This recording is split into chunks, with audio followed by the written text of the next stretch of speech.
If you're retiring in the next 12 months, the decisions that you make this year are unlike almost any financial decisions that you've made before. For most of your career, the goal was simple: earn more, save more, build the portfolio.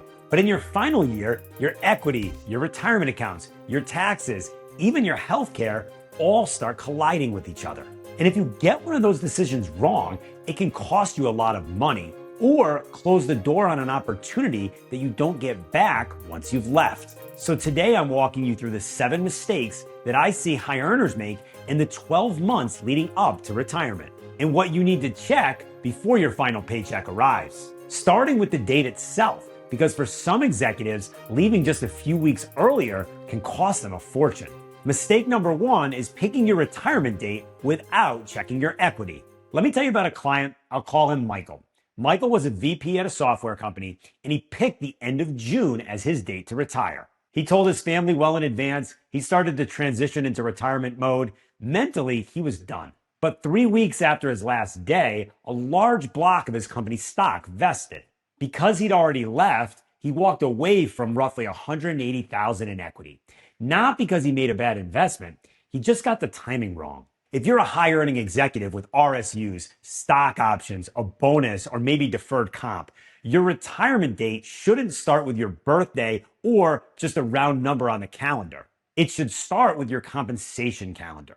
When does your bonus hit? When do your RSUs vest? Do you have options approaching expiration? Is there deferred comp that's scheduled to be paid out? Now, I'm not telling you to stay in the job for every last dollar, because there will always be something more to chase. But before you pick your final day, know exactly what you're walking away from and when. Because sometimes moving the date a few weeks could be worth 6 figures. And once you leave, you don't get to go back and change it. Mistake number 2 is leaving your last year of contributions on the table. Here's a quieter one that costs people more than they realize. Your last working year is your last year of earned income. And earned income is what unlocks a whole set of contributions you can't make once the W-2 stops. Your 401k, including any catch-up contributions you're eligible for. Your HSA, if you're on a qualifying health plan, and any employer match that's still on the table. You spent 30 or 40 years building this portfolio. Don't get 10 months from the finish and leave money behind because you assume the work was done. Map out exactly what you can still capture before that last paycheck, because after it, some of those doors close for good. Mistake number 3 is ignoring your final tax year. Here's where the final year gets interesting.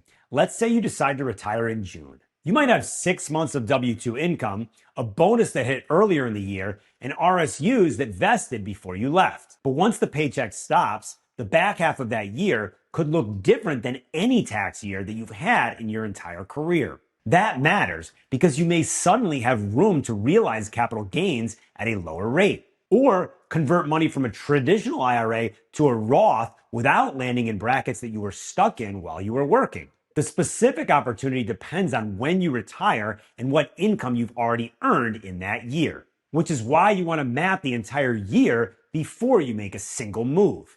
For a lot of executives, that partial year could be one of the best tax planning opportunities they get throughout their retirement. Mistake number 4 is planning your Roth conversion and healthcare separately. If you're retiring before 65, healthcare and taxes have to be a part of the same conversation. Let me give you a real example.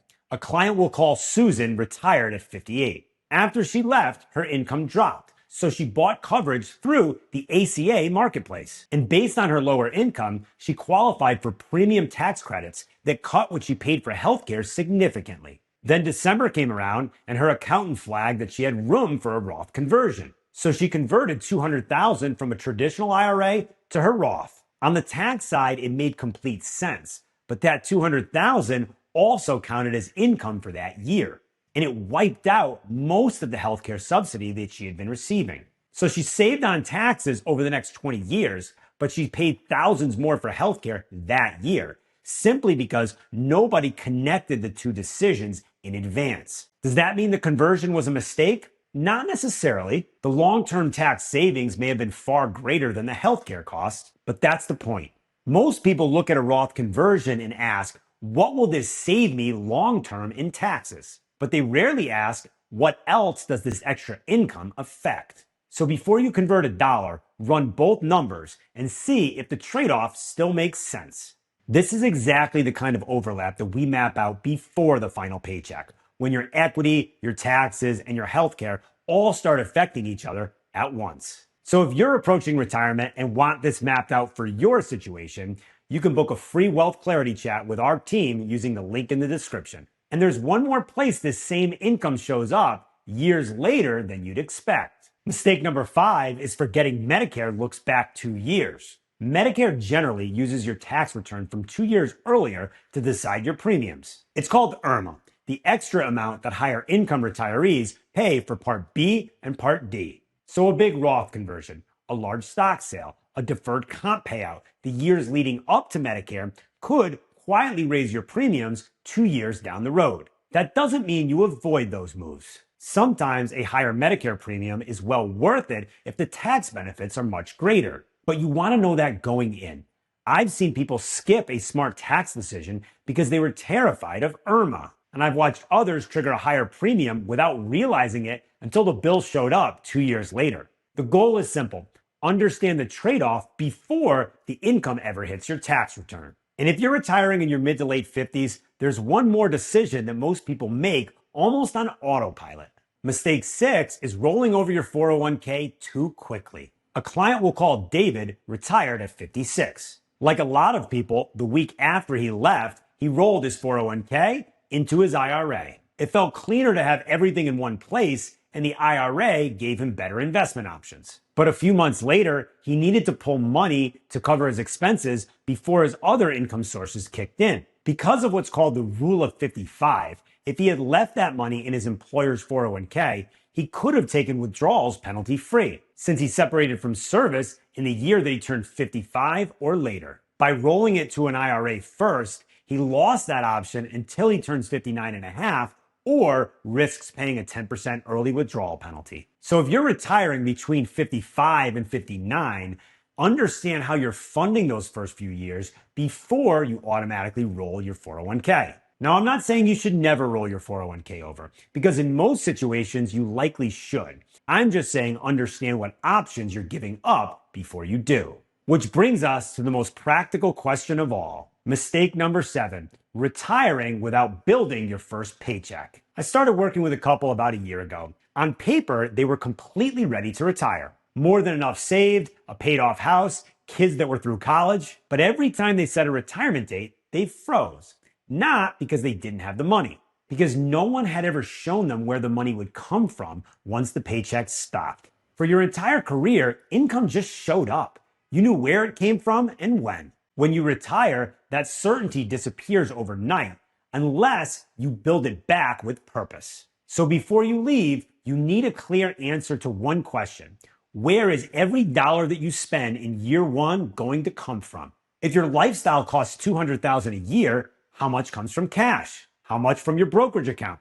Are you touching pre-tax accounts? Is there deferred comp or consulting income coming in? And what happens if the market drops 25% right after you retire? This is how we build an income plan for every client that enters retirement. Any guaranteed income at the base, flexible portfolio withdrawals on top, and a cash cushion underneath, so a bad market doesn't force you to sell long-term investments at the worst possible time. Once these clients saw that plan, they set a retirement date within a month. When the plan is built, retirement stops feeling uncertain because you know exactly where the money is coming from before your employer sends that final paycheck.